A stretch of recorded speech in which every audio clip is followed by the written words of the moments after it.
और सीधे पूछ लेता हूं, क्योंकि आपने कहा कि इंतजार है निमंत्रण का।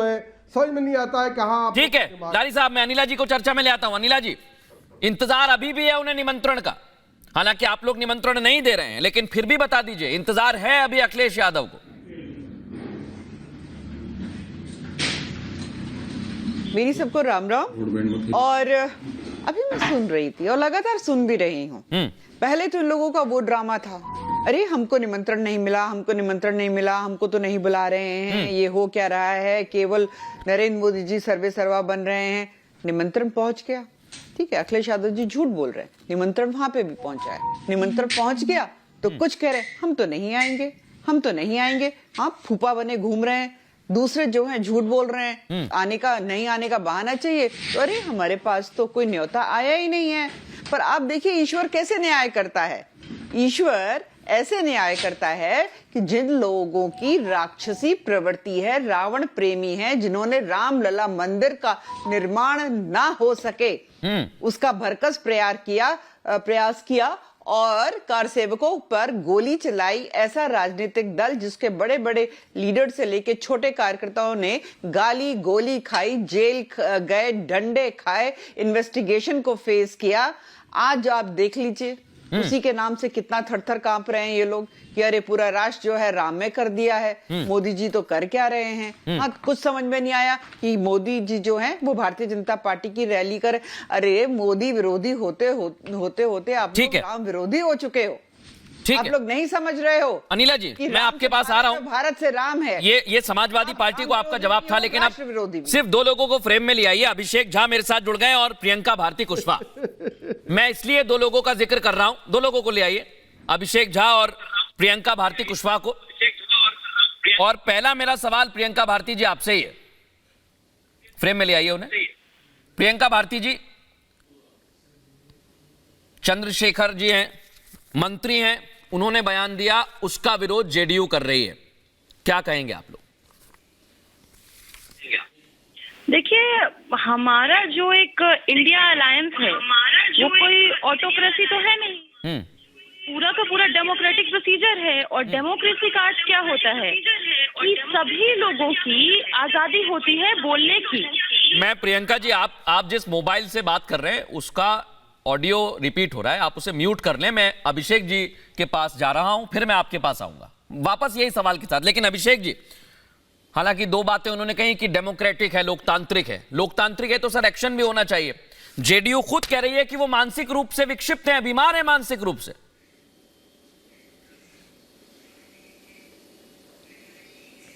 देखिए, हमारी पार्टी की जो विचारधारा रही है, हमारे नेता की जो विचारधारा रही, कार्यशैली रही, वो सर्वधर्म संभाव वाली है। हम सनातन धर्म को मानते हैं। अगर व्यक्तिगत रूप से आप मुझसे पूछे तो मैं सनातन धर्म को मानता हूं, हिंदू हूं।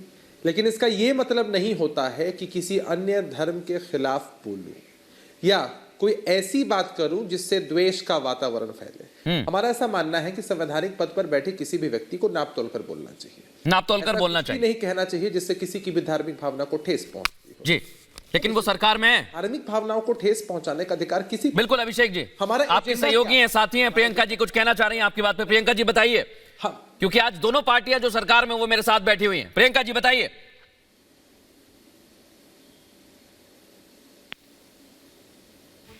आपकी आवाज नहीं आ रही है। अभी आवाज जा रही है मेरी? बोलिए बोलिए, सुन रहा हूं मैं, बोलिए। हाँ बिल्कुल ठीक आ रही है, बताइए। ओके, क्योंकि मुझे तो आवाज इको हो रहा है। खैर, मैं जो कह रही थी कि आपको आवाज जा रहा है, बहुत इको कर रहा है आवाज। अभिषेक जी, जो बात आपने बोली है, मैं प्रियंका जी से जवाब लूंगा। किसी तकनीकी खराबी के चलते उन तक आवाज नहीं पहुंच रही है। मैं चर्चा में ले आता हूं अवनीजेश अवस्थी जी को, उसके बाद मैं जा रहा हूं तारिक अहमद लारी जी आपके पास, फिर आऊंगा। अभिषेक जी आ रहा हूं, एक छोटा सवाल अवनीजेश अवस्थी जी से, फिर आपके पास लौट रहा हूं मैं। अवनीजेश जी, ये पूरा टूट चुका है ये गठबंधन, ऐसा लग रहा है, क्योंकि कल तक जो कह रहे थे न्योता नहीं मिला, उन्हें न्योता मिल गया है, वो नहीं जा रहे हैं। राम पर जो सवाल उठा रहे थे, अब वो कह रहे हैं राम हमारी आस्था है। पार्टी के अंदर ही विद्रोह शुरू हो गया है, तो बड़ी मुश्किल खड़ी कर देगा। कर दो अभी नहीं करें, तो बंद कर लेना। मृदुल जी, आप कह रहे टूट गया। जी जी, आपको कभी जुड़ा हुआ लगा था? ये कभी एक लगे थे क्या? तमाम इतने दिनों तक राम मंदिर की बात छोड़िए, उसके पहले कौन सा दल ऐसा था जो एक दूसरे से सहमत हुआ दिखाई देता था? आप बताइए। ये सीट शेयरिंग पे लड़ रहे थे। मुख्य मुद्दा राजनीतिक है इनका, अपनी सीटें ज्यादा जीतने का है, किसी तरीके से ईडी और सीबीआई के को उससे बचने का है, और कोई कारण तो है नहीं, कोई लक्ष्य नहीं है इनका, सिर्फ इसलिए है। जहां तक ये कहते हैं कि ईडी जब छापे डालती है तो 300 करोड़ रुपए मिलते हैं, तो कहते हैं हमारे घर मिल रहे हैं तो उनके घर क्यों नहीं हुआ। ये तो मान लिया कि हम तो हैं, हम तो चोर हैं, लेकिन दूसरे चोर के क्या? अरे भाई पहली बात ये मान लो ना कि तुम तो चोर हो। अगर ये मान लिया तो उसके बाद किस मुंह से आप जाते हो जनता से वोट मांगने? दूसरे को क्यों नहीं पकड़ा ये बाद में देखेंगे, लेकिन आप अपने आप को तो मान रहे हो ना, पहली बात। दूसरी बात जो मृदुल जी आपने अभी लारी साहब से पूछी, मुझे समझ में नहीं आता कि लगातार 2 दिन तक ये बयान चलता रहा। आज अखिलेश यादव जी ने दिया है तो मुझे मालूम नहीं है, मैंने सुना नहीं है, लेकिन 2 दिन तक तो ये चलता रहा कि जो देने आए थे, निमंत्रण देने आए थे, उनको मैं जानता नहीं। अच्छा, मैं अपनी टीम से कहता हूं अविजेश जी, पता नहीं कौन अविजेश जी, अब मुझे वो बयान सुनवाना भी चाहिए, मुझे लगता है जी, ताकि मैं और चर्चा करूं। मैं एक वरुण जी से सवाल ले लेता हूं, उसके बाद मैं अखिलेश यादव का बयान सुनाऊंगा, दोनों बयान सुनाऊंगा और दर्शक आज फैसला करेंगे। वरुण जी, मैं आपके पास आ रहा हूं, ये आपके अंदर ही टूट हो रही है सर। अलग अलग राज्यों के बड़े बड़े नेता कह रहे हैं कि ऐसा नहीं करना चाहिए, इस फैसले के खिलाफ उतर गए वो मैदान में। वरुण जी, राजस्थान में ज्यादा हो रही है। हाँ, जवाब ले लेता हूं। वरुण जी बोलिए। मृदुल जी, आपको स्वामी विवेकानंद जयंती की शुभकामना। भगवान आपको और ऊर्जा दे जिससे आप जनता की आवाज और ज्यादा ऊर्जा के साथ उठा सके हमेशा। देखिए, 2 प्रश्न है। सबसे पहला प्रश्न तो ये आप कह रहे हो विपक्ष में लड़ाई। एक मैं कई बार कहा 9.5 साल से एक नैरेटिव सेट करने की कोशिश की जा रही है कि पुलिसिया सिस्टम हो जाए, देश के अंदर मिलिशिया सिस्टम हो जाए। अरे भाई, लोकतंत्र है, घर में भी 5 आदमी को एक स्वर में थोड़ी बोलते हैं, अपने अपने डिस्कशन करते हैं। डिबेट है तो क्या एक ही स्वर में सब बोलेंगे लिख करके एक साथ, कोई गाना गाएंगे? तो ये भारतीय जनता पार्टी जो मोदी सेंट्रिक का भी पार्टी विद द डिफरेंस तो है नहीं अटल जी अडवाणी जी के युग की, तो ये एक नैरेटिव सेट करना चाह रही है। भाई लड़ रहे हैं, अरे भाई लड़ाई थोड़ी है, अपने अपने व्यूज को प्रकट कर रहा है तो लड़ाई होती है क्या? ये बहुत ज्यादा डेमोक्रेसी के लिए घातक है, भारतीय राजनीतिक व्यवस्था के लिए घातक है इस प्रकार की मानसिकता। और दूसरा जो है, एक ISO सर्टिफिकेट मिलता है, वो एजेंसी खोल ली भारतीय जनता पार्टी ने कि भाई जैसे मोबाइल से बटन दबा के सबसे बड़ी पार्टी बताते हैं अपने आप को, इनके कार्यालय जाओ, एक सर्टिफिकेट लो, जब आप हिंदू कहलाओगे या भारतीय कहलाओगे। ये कि इनका क्या है, पूंजीवादी मानसिकता है, राइटिस्ट रहे शुरू से। ये देखिए, आस्था स्थल को पर्यटन स्थल बोलते हैं, उसको रेवेन्यू मॉडल करते हैं, टिकट लगाने की बातें करते हैं। आप मुझे बताइए, हवाई चप्पल से जो प्लेन में जा रहे थे, मुझे लगता है वही जा रहे होंगे जो कॉमर्शियल प्लेनों ने मांगी है वहां पे अयोध्या में उतरने की, चार्टर प्लेन से उन्होंने मांगी है अनुमति, और जितना जिसने चंदा दिया है उनको किसको इनवाइट किया है। जी, सिर्फ एक छोटा सवाल है, इसके बाद मैं अखिलेश यादव की बाइट सुनाऊंगा और तारिक अहमद जी के पास जाऊंगा। मैं एक छोटा सा मृदुल अच्छा, अवनीश जी कुछ काउंटर करना चाह रहे हैं, बोलिए अवनीश जी, बोलिए। एक महिला ने, बोलिए, छत्तीसगढ़ की एक महिला ने जो मजदूरी करती थी, उसने 20 रुपए दिए थे, उसको 22 जनवरी की प्राण प्रतिष्ठा का निमंत्रण मिला है। वरुण जी, आपकी जानकारी के लिए अगर चाहें तो मैं और ऐसी लंबी चौड़ी लिस्ट दे सकता हूं। कितनों को दिया है चंदे वालों की लिस्ट बताओ ना, उनको चंदा देने वालों को आपने आमंत्रित किया है। एक महिला का उदाहरण दे रहे हो, एक प्रतीकात्मक बुला लिया आपने।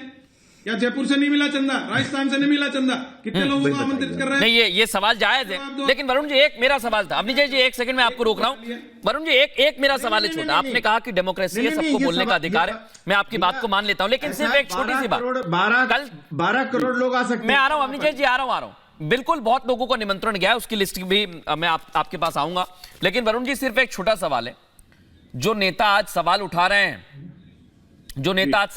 हैं वो ये भी बोलने लगे कि ताले हमने खुलवाए, तो एक तरफ क्रेडिट भी ले रहे हैं, एक तरफ जाना भी नहीं है।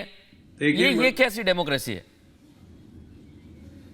नहीं, देखिए 2 प्रश्न है। एक तो मैंने बीजेपी का पाखंड आपको बताया है, जो राजनीति कह रहे हैं हम तो राजनीति कर रहे हैं, श्री राम भगवान के पीछे छुप के वोट लेना चाहते हैं, वोट मॉडल। दूसरा, जो आप बात कर रहे हो विपक्ष की, विपक्ष क्या है, उसकी पॉलिटिकल इंटेलिजेंस और पॉलिटिकल डेप्थ है, वो गायब हो चुकी है। अगर मैंने आपको पिछली डिबेट्स में भी कहा था, एक राजनीतिक सूझबूझ होती है, गहराई होती है। आपको क्या जरूरत थी स्टेटमेंट जारी करने की? जाएंगे नहीं जाएंगे आपकी इच्छा है, फैसला, जाओ मत जाओ। मैं आपकी साफगोई को सलाम भी करता हूं। वरुण जी, आपने बड़ी अच्छे से कहा कि जो सूझबूझ होती है वो खत्म हो गई, और इसी सूझबूझ को लेकर मैं अब वो बयान सुनवाने वाला हूं वरुण जी, और इसके बाद मैं तारिक अहमद लारी आपके पास आ रहा हूं। वो बयान जिसमें चर्चा की शुरुआत हुई, तारिक अहमद लारी ने कहा कि नहीं ऐसा नहीं हो सकता है, तो अब जनता को सुनाइए जरा अखिलेश यादव के दोनों बयान, और जनता खुद फैसला करेगी। इसके बाद तारिक अहमद लारी जी आपके पास आ रहा हूं, सुनवाइए जरा अखिलेश यादव ने क्या कहा।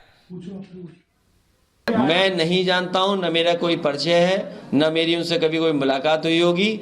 जो परिचय वाले हैं, हमारे व्यवहार में यही माना जाता है, जो परिचय जिनका होता है वही एक दूसरे को व्यवहार देते हैं।